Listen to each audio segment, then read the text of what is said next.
Some other important vocab to cover. Nation, human community conscious of sharing common culture, history, and sometimes religion. So nation does not equal state. So an example of nation is Palestine. Palestine is a nation of over 10 million people scattered across the globe, right? That's a nation.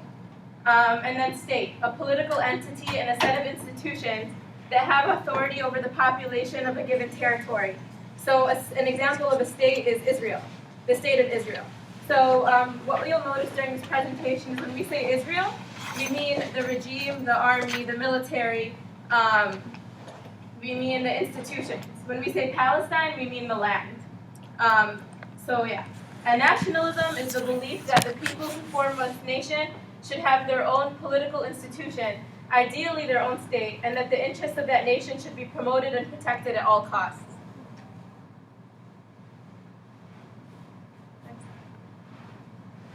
So Israel is a state ruling over the territory between the Jordan River and the Mediterranean Sea, and Palestine is the name of the historic territory between the Jordan River and the Mediterranean Sea, still referred to this way by many across the world. And Palestine is not a state or entity.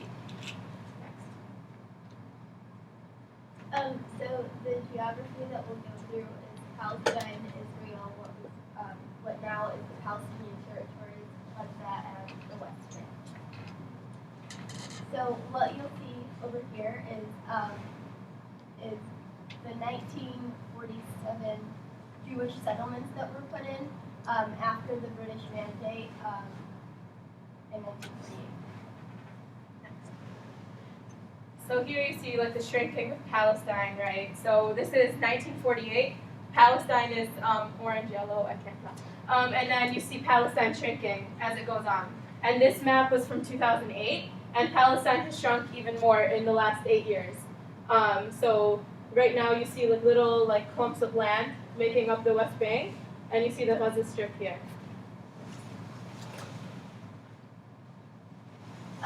So this is the Israeli-controlled areas in Gaza, and this is the Rafah crossing border between what now is Gaza and then Egypt, which is closed. So what's important to note is that Israel controls Gaza from the air and water. They don't control it from land. So it's impossible for them to get medical supplies and food and everything else through air or water. Or borders. Or borders. And nobody can leave and nobody can enter Gaza.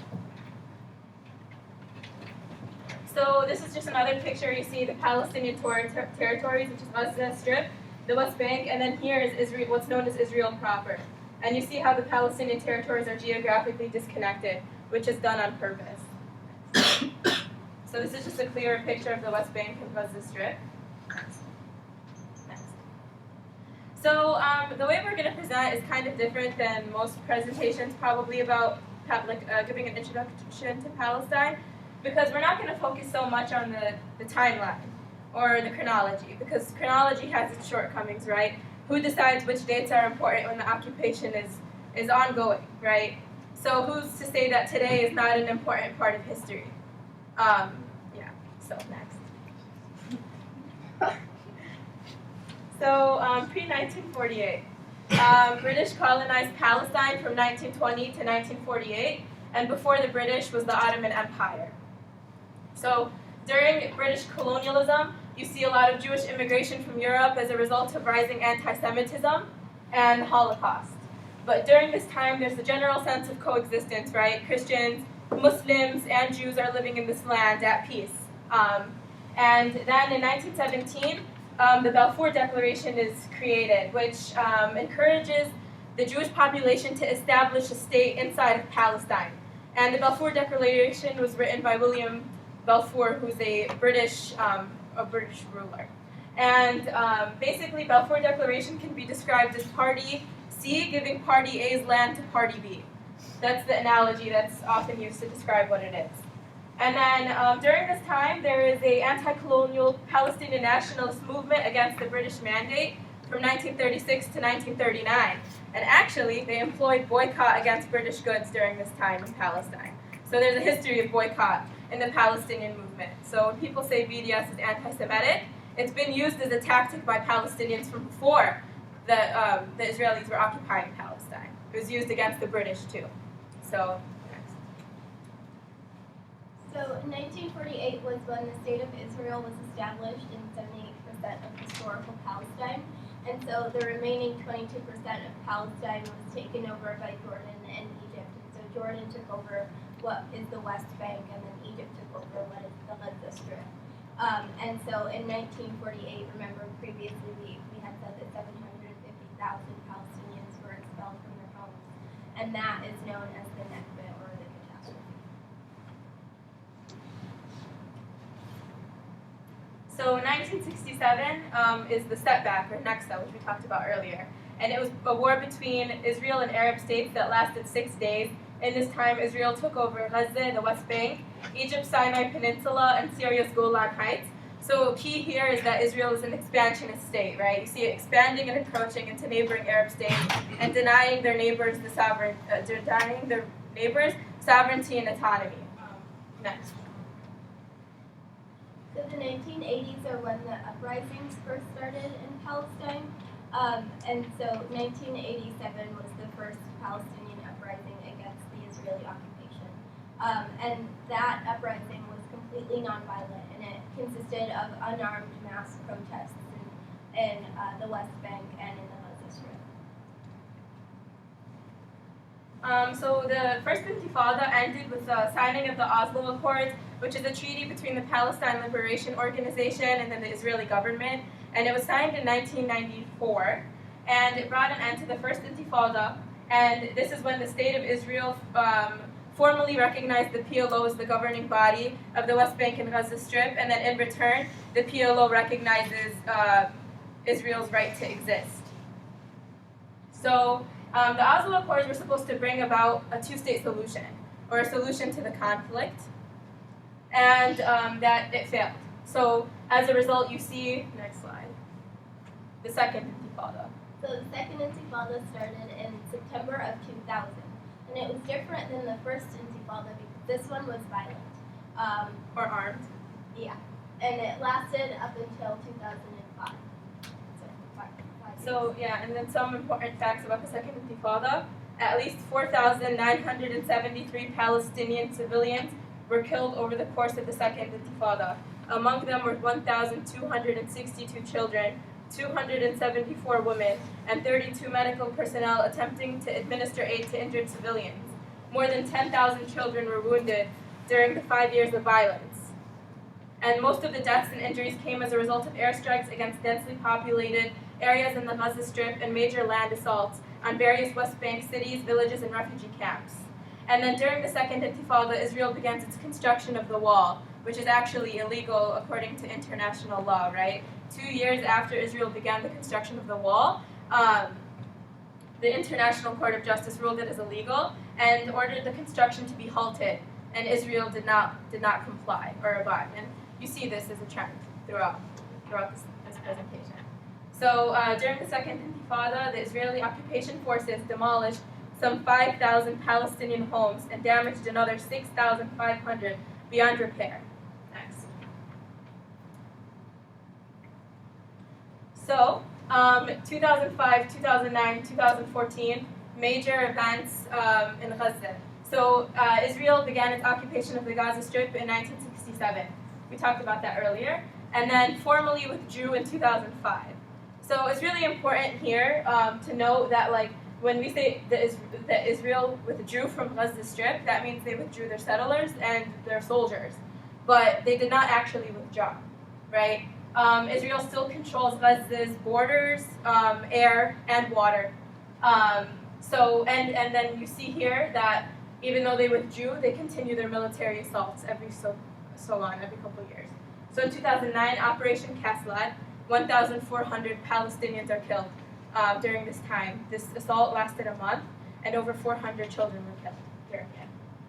2014, you see Operation Pillar of Defense, and over 2,100 Palestinians are killed, again, in the span of a month. So inside of Gaza, there's Palestinian rule. technically, right? Palestinians elected a government to rule over Gaza, which is Hamas. And Gaza is still under siege till this day, and arguably the siege is more destructive than the occupation. There's a lot of analysis that says this. And Gaza won't be livable by 2020 due to contamination of water and how densely populated it is. You have over 1.5 million Palestinians living in like 320 kilometers. Next. So some tools of oppression, and you can just read this to yourself. I'll go through a little bit, but prison, exile, military occupation, statelessness, the wall, checkpoints, border siege, weapons, assassinations, massacres, control of resources, destruction of resources, home demolitions, school closures, restriction of movement, and silencing abroad.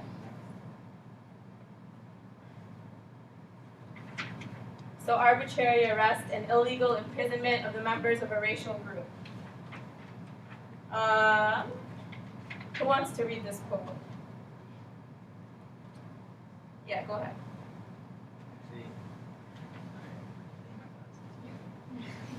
Administrative detention is implemented solely on the basis of an administrative order, without either indictment or trial.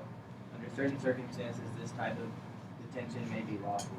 However, due to the substantial injury to due process inherent in this measure, international law stipulates that it may be exercised only in very exceptional cases, and then only as a last possible resort when there are no other means available to prevent the danger.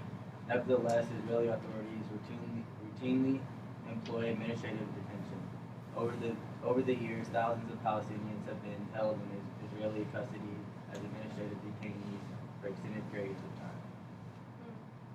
So with this, Israel employs something called night raids. So in the middle of the night, they barge into Palestinian homes in villages known for popular struggle or uprising, and they target men. And who they consider men is boys 12 to 18. So Palestinian boys are denied their right to childhood. They're treated as men and they're tried as men in the Israeli military courts. So you see a rise in arbitrary arrest and detention in times that Israel considers a crisis. Next. So this is a graph that shows the rise and fall of arbitrary detention in Palestine. And does anyone notice a trend, like where it was the highest during what times? During the first intifada. Yeah, during the second intifada. Second. But yeah, right. 2001, you see it skyrocket.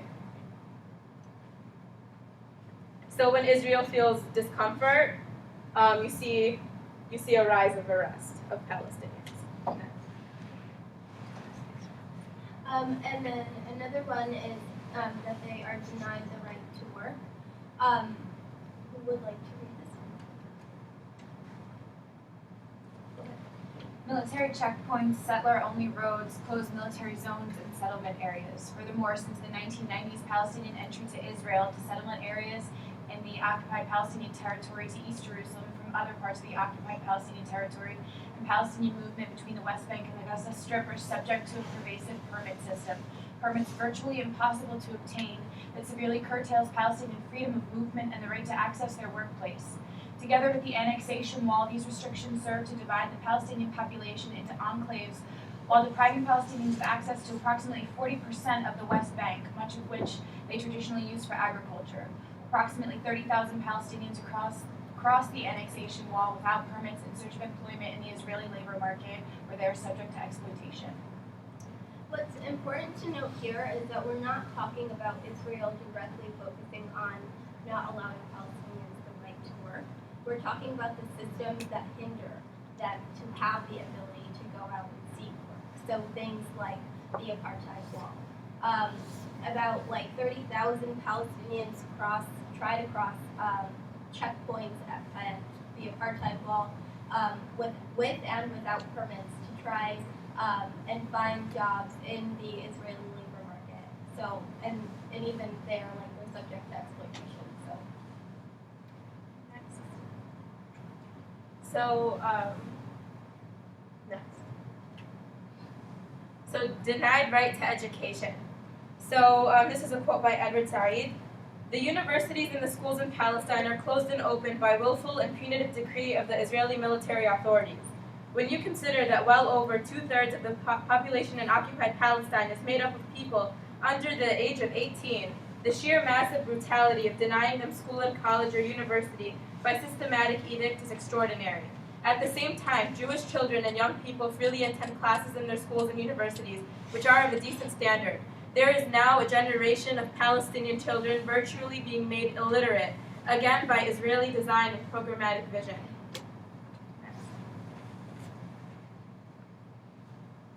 Okay, so denied right to leave. So this focuses mainly on Palestinians living in the Gaza Strip. There's a siege on Gaza, and that means the border is closed, right? So they can't leave and they can't come in. Next. So yeah. So denied right to return to their country. So this applies to Palestinians living in diaspora. So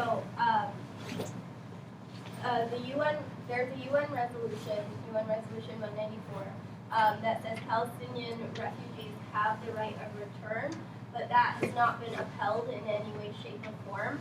And so on a day-to-day basis, so many Palestinians fear that they can't come back into their country, come back into their homeland.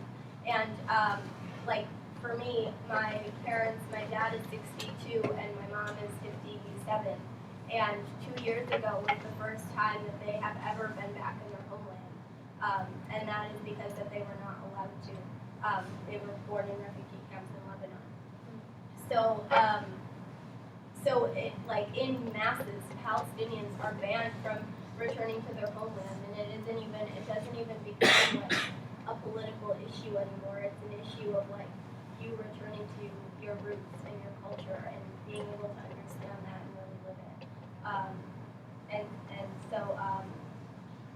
Palestinians who are denied rights to their own homeland has so much effect on someone, and that is essentially why we have such a big problem with the system that denies them that. Yeah, and this is done on purpose to maintain a Jewish majority in Palestine.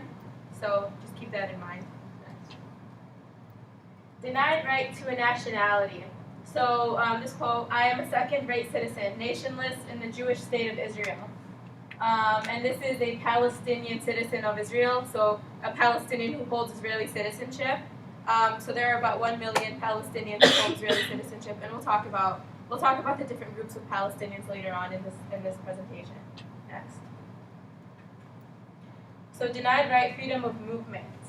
So this is a picture of a checkpoint, and this is a picture of Jewish-only roads, and these are both existent in the West Bank. So there are over 500 Israeli checkpoints scattered throughout the West Bank that are inherently discriminatory, because Palestinians are the only people subjected to the discriminatory practices of these checkpoints, right? So a lot of these checkpoints have biometric identification systems, which are provided by Hewlett-Packard, which we targeted in our divestment resolution last year. These biometric identification systems, they are meant to differentiate between Israelis and Palestinians. And then oftentimes, pregnant Palestinian women are forced to give birth at these checkpoints because they're deemed a security threat by the Israeli guards there. So it's entirely arbitrary. And then Jewish-only roads, self-explanatory. This is in the West Bank. And then here you see arrows for the different roads. Next. So denied right to residence. So people's homes are demolished every single day. Israel unlawfully destroys Palestinian infrastructure day in and day out. And that is their systemic denial of Palestinians to a home. So even if you are located in Palestine, you don't have a home anymore because we just demolished it. The UN's Fourth Geneva Convention under Article 53 states that an occupying power cannot lawfully destroy its subjects' infrastructure, which they don't adhere to because they don't adhere to anything. Yes. So, freedom of opinion.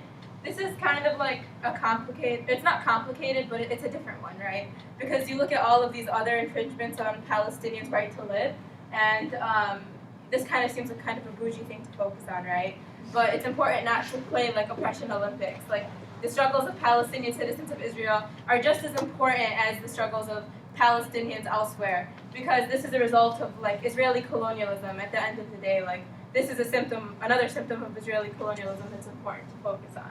So this one is the Nakba bill, and it bans state funding for groups that commemorate the tragedy that befell Palestinians in 1948, where 750,000 Palestinians were forcefully expelled. Next. So, and then this is freedom of expression. So here is Hassan Kanafani. He's a Palestinian writer, and you might have seen this book in your Arabic Lit class if you took Arabic Lit here at Loyola. But he was assassinated by Israeli intelligence in 1972 in Beirut. So Beirut is in Lebanon, and this is important because here it's like a kind of like a double whammy. Like, Israel again violates the sovereignty and autonomy of a bordering nation state to assassinate a Palestinian writer, right? So it's like, yeah, next. They're denied the right to freedom of peaceful assembly. So when they do have demonstrations and protests, they're met with things like tear gas, or bullets, or whatever else. Can we go to the next slide, please? Does someone want to read this? Okay. The police routinely use force and arrest against Arab demonstrators as a deterrent in order to silence voices of protest.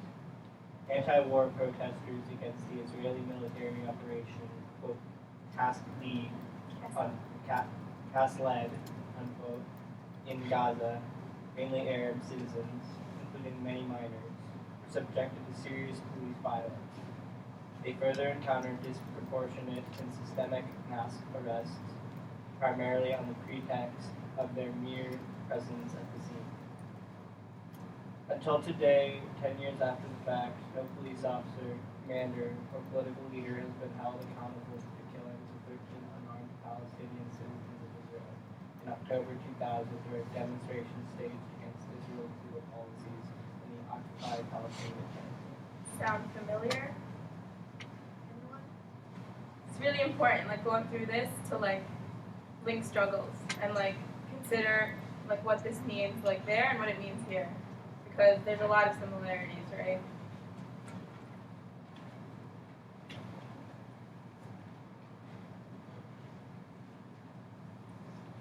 So, freedom of association. So this bill aims to deny registration to associations that reject the existence of Israel as a Jewish and democratic state. The law currently denies the registration of associations if they reject only the democratic component of the state. So essentially, as the Palestinian disenfranchised say, logically, Israel is not both Jewish and democratic, and call for a more equitable rule of the land. So Israel punishes them because the Israeli colonial project requires that it be Jewish and democratic. This obviously causes problems since historically, the majority of the people who live in this land are Christian and Muslim Palestinians. And even after all the uprooting, there are still millions of Christians and Muslims living there. Even worse, a Palestinian citizen of Israel is required, in order to be a good citizen, to accept that Israel is both Jewish and democratic. It is Jewish, that no Palestinian has control over. But is it democratic? When you hear Israeli politicians complain that Palestinians won't recognize Israel, this is what they're referring to. So the creation of separate reserves and ghettos. So this is the chart that you saw earlier, where like this is all Palestine, and then it gets smaller as time goes on. And you see that how they separate it. They want Palestinian territory to be completely separate, and then you have the little blobs. And there is so many people in the Gaza Strip that it's hard to like move. They don't have room, and they can't leave, and they can't. Nobody can come in, and so it's hard for them to function. And like Nadine said earlier, Gaza won't be livable in 2020.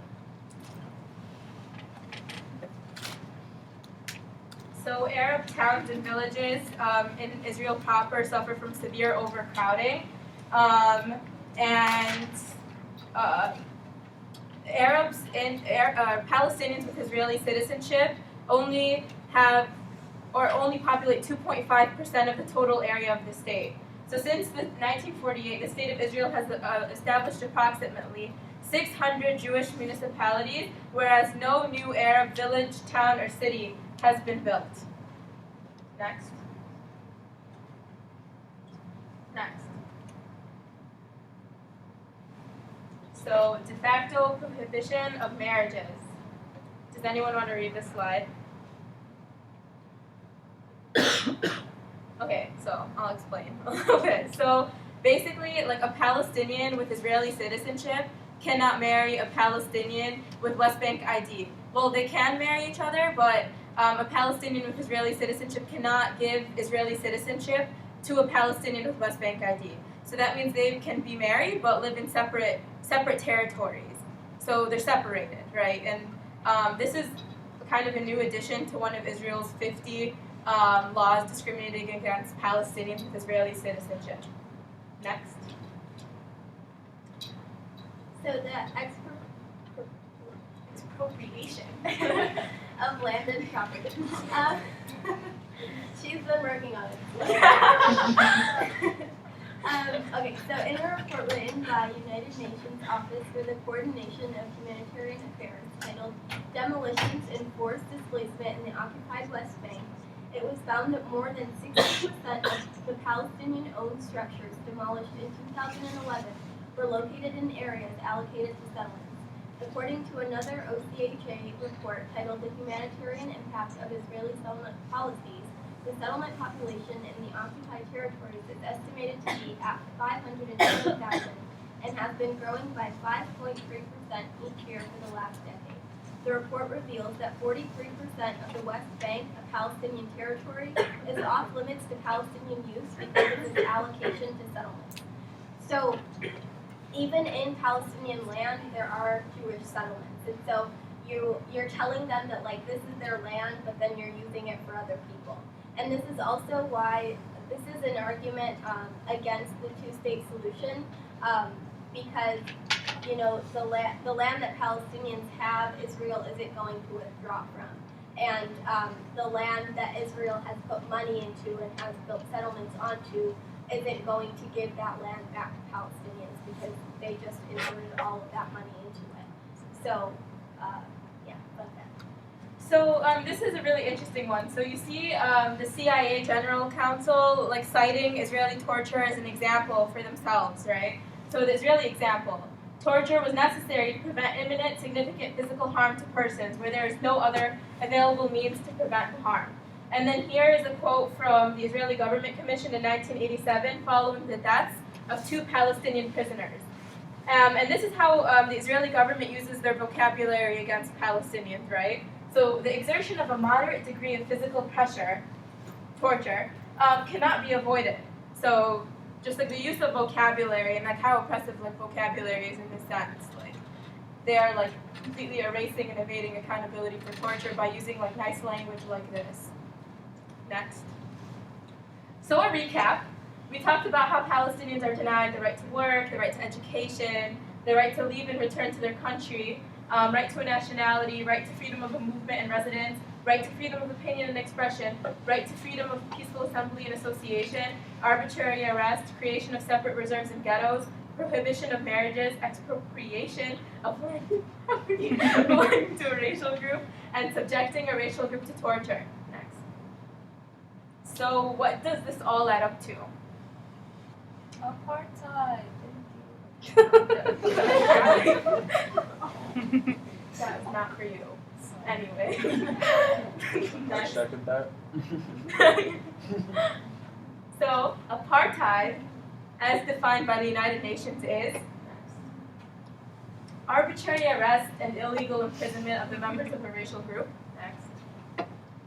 Denying a racial group the right to work, the right to education, the right to leave and return to their country, the right to a nationality, the right to freedom of movement and residence, the right of freedom of opinion and expression, the right to freedom of peaceful assembly and association. Next.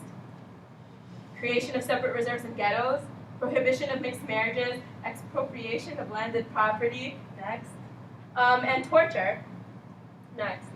So that is the definition of apartheid as given to you by the United Nations. I didn't say it was apartheid. The United Nations said it was apartheid. Okay, so don't come at me like today I come bearing an olive branch in one hand and the freedom fighter's gun in the other. Do not let the olive branch fall from my hand. This is a quote from the former leader of the Palestine Liberation Organization, Yasser Arafat. So some tools of resistance are art, dance, hunger strikes, linking struggles, memory, music, poetry, popular protests, preservation, reproduction, and writing. So this is a picture of Handala, and Najib Ali, he's a really famous Palestinian cartoonist. He drove Handala. He drew Handala, and he first appeared in 1969 in Kuwait. And the figure here turned his back to the world in 1973, and it's symbolic because Handala will remain 10 years old his entire life. So Najib Ali said that Handala depicts himself at the age that he was forced to flee from Palestine in 1948. And Handala will only turn his face back to the world when Palestine is free and Palestinians are allowed to return to their country. So it's symbolic because he turned his back on the world the way the world turned their back on Palestinian children. And you see that he's wearing like raggedy clothes and no shoes, and this is symbolic of his allegiance to the poor. So this is like a really important image. And Najib Ali was actually assassinated in he was assassinated in London. So we probably will never see Handala's face, but that was the goal, that when Palestine was free that he would issue another cartoon with his face. And then here you see another like a playoff of Handala using a Mike Brown. So you see like the linking of struggles. Humor. So some Palestinian pickup lines. You guys actually want me to read them? Yes, read them, please. Your beauty is harder to define than Israeli borders. Let's do what the Palestinian Authority and Israel do behind closed doors. I find the apartheid wall for you. These are good. The Valentine's Day is coming up. I'd like the right to return to your bed. She got weak. She put that in So cool. This is my best friend. Go on. Yeah. Go on to the next one. Hunger strikes. Cool. So this is the tactic used by Palestinian prisoners to resist their imprisonment. Like we saw this a lot in the last couple of years. Next. Linking struggles. So this is the Palestinian consulate in Mexico City, and that's the apartheid wall. And you want to read them. So how does it feel to be or how does it feel to be a question? How does it feel to be a problem? Is what it translates to directly from Arabic, and it says Rip Trayvon. Next. So this is the first Palestinian rap group named DAM, and they're modeled after NWA. So you want to click? If you want to click.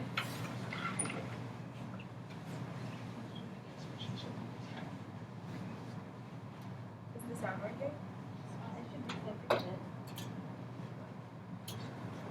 Yeah, it's working. So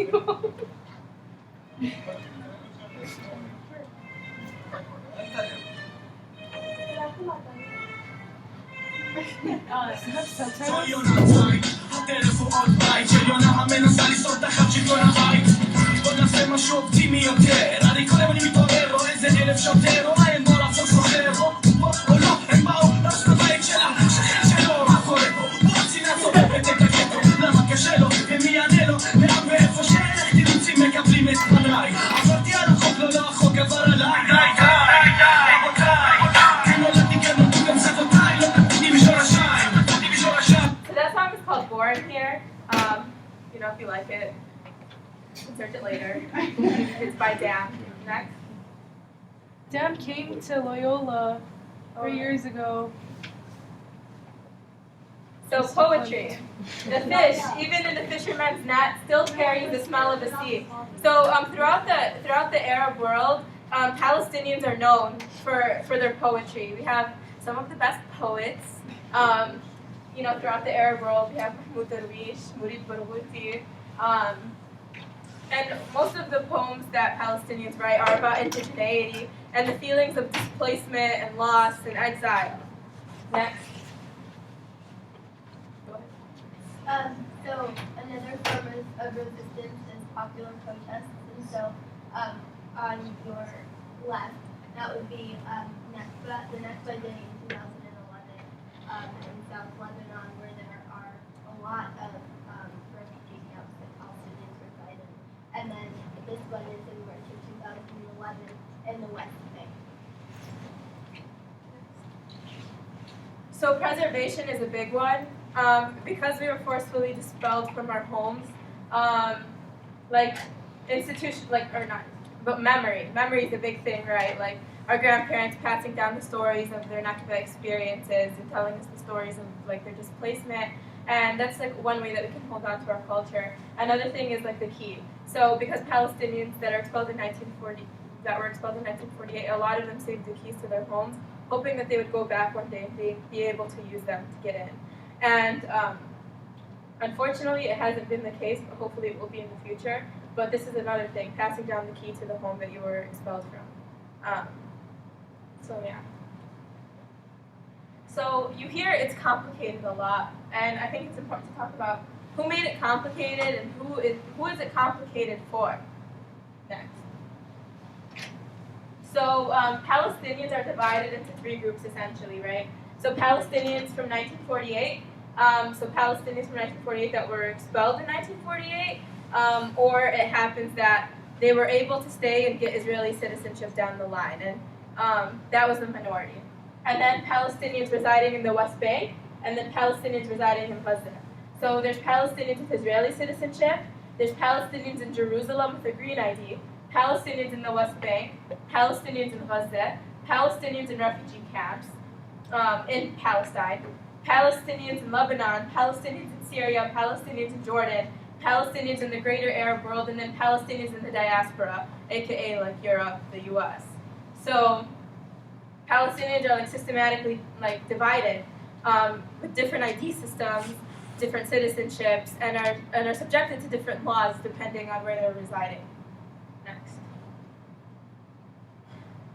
So this quote, "Today there is a virtual caste system within the territories that Israel controls between the Jordan River and the Mediterranean Sea, with Israeli Jews at the top and Muslim and Christian Palestinians in the occupied territories at the bottom.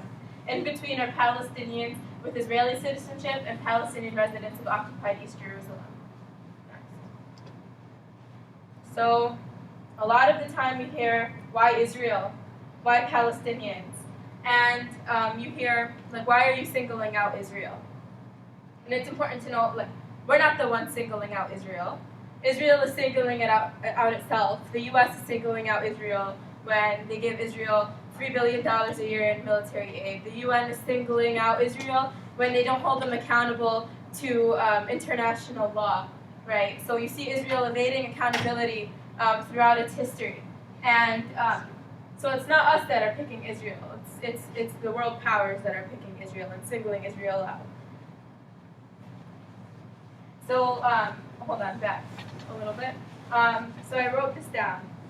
Israel is heralded in the U.S. media and by government officials as a leader of the free world, a civilized nation among savages, a poor suburban family in a bad neighborhood, and it's on us to hold it accountable. What's funny about why Israel is that it's not new. Whenever there have been calls for progress, there is always those who say, why now, why here, and well, why not? So, next. So tools of global solidarity. In 2005, a BDS call to action was issued by Palestinian intellectuals, and so it's like boycott, divestment, and sanctions call to action. And so we want to boycott Israeli goods. We want to divest from corporations that aid in the various human rights violations that are happening in Palestine.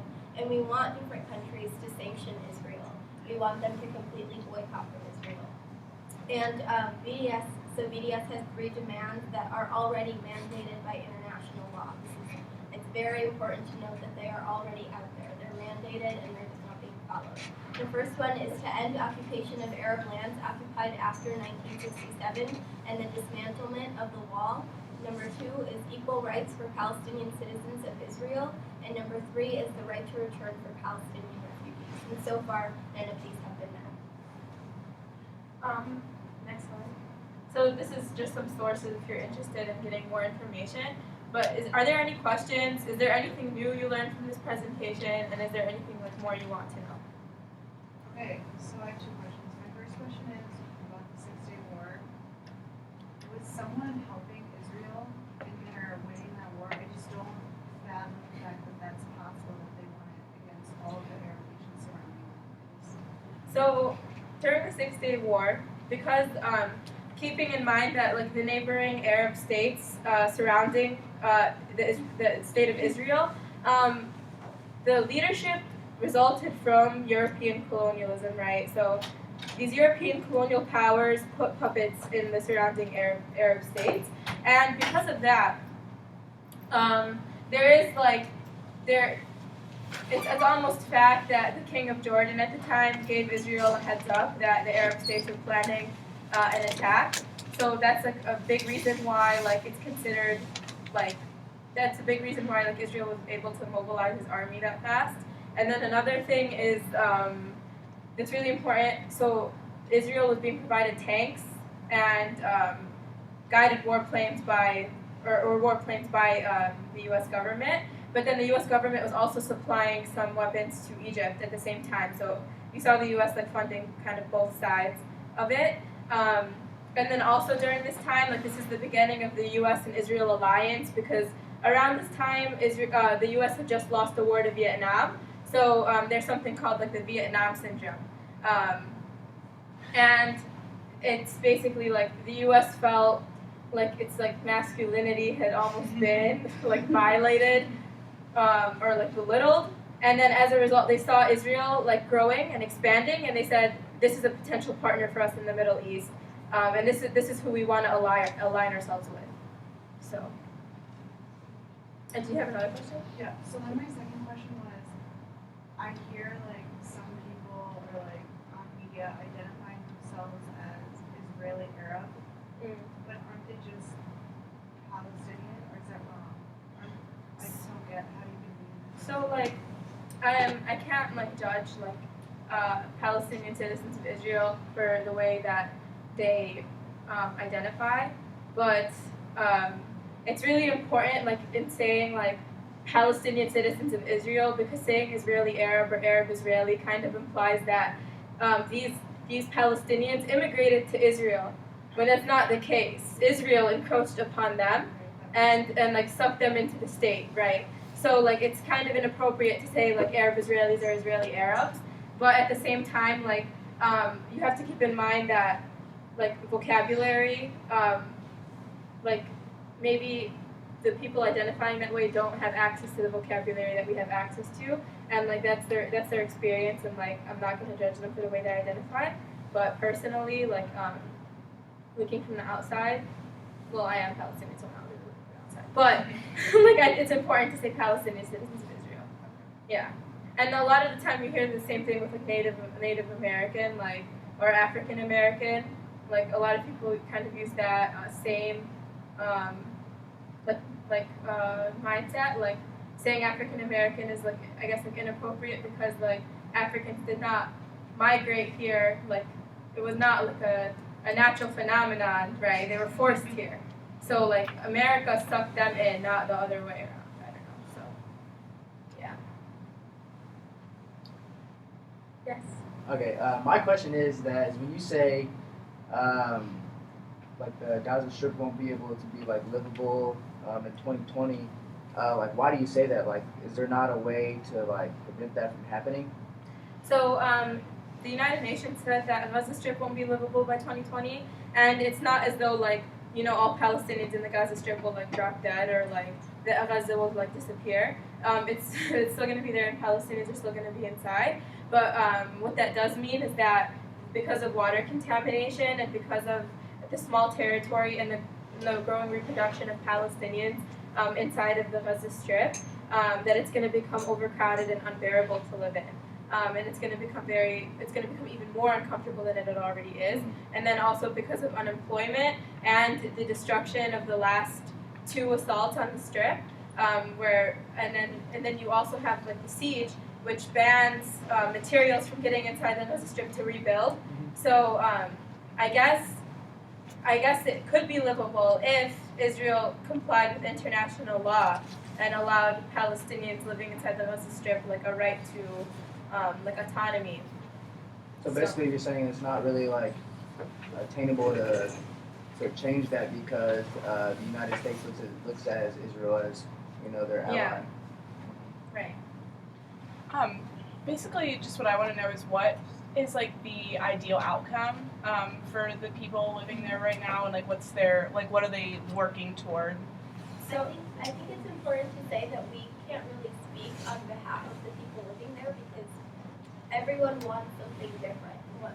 Some people are content with a one-state solution. Some people want a two-state solution. But since we're not living there and we don't know, we know the conditions, but we're not living them firsthand, it's unfair for us to say what we would, like to see happen there. Obviously, we would like to see the state of Palestine happen and for refugees to be allowed to return and for, the settlements to be taken down in Palestinian territory right now. So I guess the ideal outcome is for the 3 demands of the boycott, divestment, and sanctions call to be adhered to, because those are the demands issued by Palestinian civil society, Palestinians living in Palestine, living out of Palestine, and they issued the 3 demands, which is essentially for Israel to be held accountable to international law and adhere to UN resolutions, the right of return, an end to the occupation of the West Bank and Gaza, and then dismantlement of the wall and settlements. So why is it important for us as U.S. citizens or people living here to endorse or uphold BDS, or what do we even do about it? Okay, complacency is a big thing, right? Because we hold U.S. Well, I'm making an assumption here, but because we live in America or we hold U.S. citizenship, we are living in a nation that is literally the lifeline of the occupation, right? The U.S. is the life support of the occupation. Without the U.S., the occupation would not be possible. The United States provides Israel with an amazing amount of support and $3 billion a year in military aid, which is $8 million a day, right? And then you see American corporations providing materials to the Israeli occupation, sustaining it. So the Israeli occupation is being sustained by this country. And because of that, it is our responsibility to act.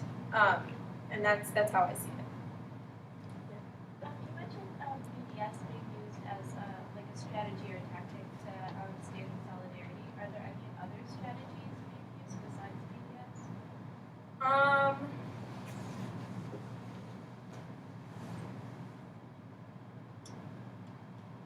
You want to answer? I think just generally awareness and the one thing that most solidarity groups and people in solidarity outside of Palestine have been doing is BDS, is because that's what was asked of us. But I think just awareness building, and I know people do policy stuff too, but mainly especially in the US right now, BDS is the main source of solidarity.